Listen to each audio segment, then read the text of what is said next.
Hi guys, Jamie from Boxing Life and welcome back to the channel. In today's video I just want to give a really quick recap to the Amir Khan versus Kell Brook fight which happened at the weekend. Obviously there was a lot of hype around the fight and yeah, I don't really think, I thought the fight would be a little bit closer than it actually was. And Amir Khan obviously pretty much getting beat up and hurt each round by Kell Brook.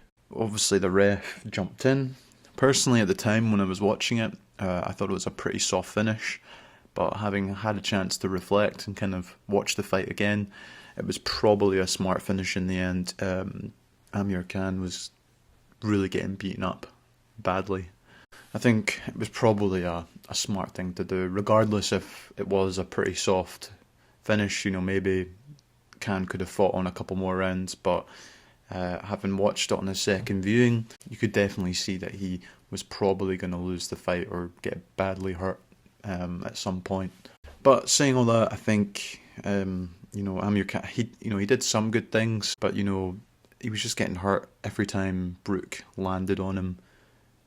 You could tell he was very uncomfortable, and his punch resistance is just completely gone at this point in his career.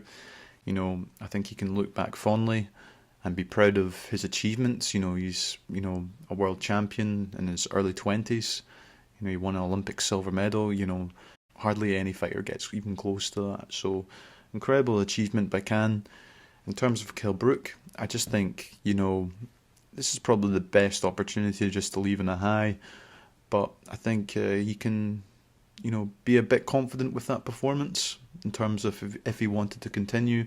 I'm not really bothered about who he fights. I think at the end of the day, you want them both to leave the sport with some respect, and I think he's got rid of the ghost of Amir Khan, being in his head for all these years and him chasing the fight, and he's got the win. He'll always have that, and personally I think it's a good opportunity for him just to walk away from the sport now and leave in a high.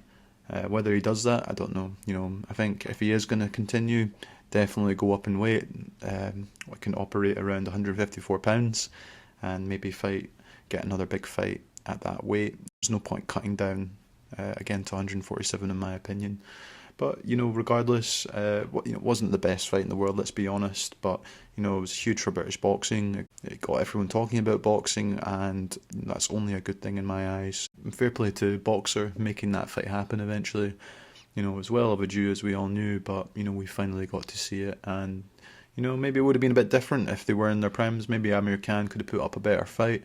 But at the end of the day, Kell Brook gets the win in a pretty dominating performance, if I'm being honest. And, fair play to him. I've always enjoyed watching Kell Brook over the years. Obviously, it's just unfortunate about those injuries.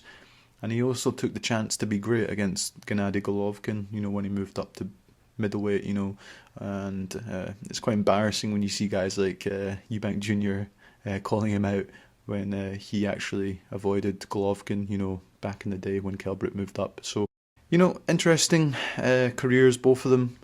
But yeah, like I said, I think that is definitely the end of the road for both of them, hopefully. But what did you guys make of the fight? Did you think it was a bit of a soft finish, like I did? And also, what next for both guys? Do you think they should both retire, or do you think, maybe Brook should continue fighting? I'd love to hear your thoughts. As always, guys, thanks so much for watching, and I'll see you in the next one.